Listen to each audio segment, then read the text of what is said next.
Igongona-inĩ rĩa kwarĩria mathenya marĩa magũmĩire rũhonge rwa ũgima wa mwĩrĩ wa mũingĩ bũrũri-inĩ na makĩria megemaine na ũciari, gĩkundi kĩmwe kĩa ũthuthuria ICRW gĩtarĩirie wongerereku wa ciĩko cia ũrithia wa ciana cia airĩtu, mbara cia kĩmũciĩ, ihiko cia tene, ũtambia wa mũrimũ wa HIV/AIDS, ikuũ cia ciana nini na wagi wa ũũgĩ harĩ gũbanga ũciari nĩ mamwe ma maũndũ marĩa marĩ na gatithio. Sexual reproductive health and rights is actually a fundamental right. But the reality on the ground is very different from what is guaranteed in the Constitution.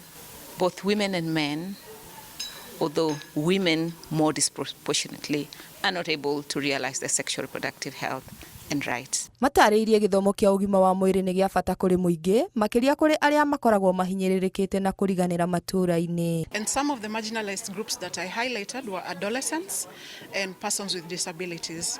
What needs to happen is to align our law with recommendations that have come from the African Commission as well as the Committee on Persons with Disabilities that indicates that persons with disabilities actually have legal capacity. They can consent. Nĩ morĩtie thirikari gũtigĩrĩra ũgima mwega wa mwĩrĩ nĩ warũmbũiyo na thirikari yarĩre mĩtaratara matakwĩhoka ũteithio kuuma nanja. So we have to really interrogate what is the problem.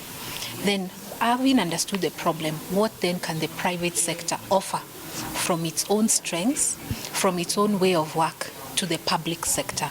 What can the public sector then bring on board? We really have to own our own development, whether it is women economic empowerment or sexual reproductive health. Ngĩribotera Inooro TV, niĩ njĩtagwo Nyambura wa Mũirũrĩ.